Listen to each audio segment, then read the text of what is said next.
Hello everyone, আসসালামু আলাইকুম। আশা করি সবাই ভালো আছেন।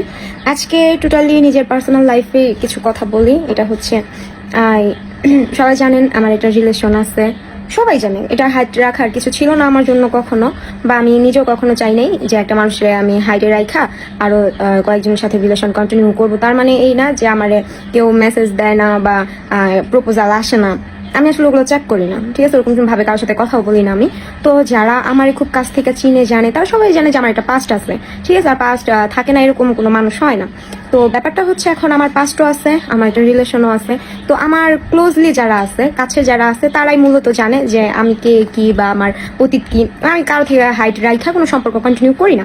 ব্যাপারটা হচ্ছে এটা। তো আমার রিলেশনের প্রথম দিক থেকে লাস্ট 2 বছর, আমার রিলেশন অলমোস্ট 2 বছর হয়ে গেছে, মানে হয়ে যেতেছে।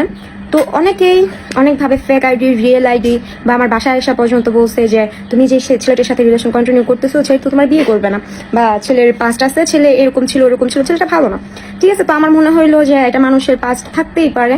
তো আমি যদি একটা মানুষের পাস্ট দিয়ে তার বর্তমান বিবেচনা করি, তাহলে দেখা যাবে যে আমি মানুষটার অতীত নিয়েই মানুষটাকে বর্তমানে জাজ করতেছি, যার কারণে আমি তার পাস্ট দেখি নাই, বা আমার সাথে রিলেশন থাকাকালীন কি করছে ওইটাই আমি অলওয়েজ দেখা গেছি বা এখনো দেখতেছি, ঠিক আছে? তো এরকম 2-3 মাস যায়, যাওয়ার পর আবার কোনো না কোনো ভাবে একটা ফেক আইডি দিয়া আমার বলে যে তুমি যে ছেলের সাথে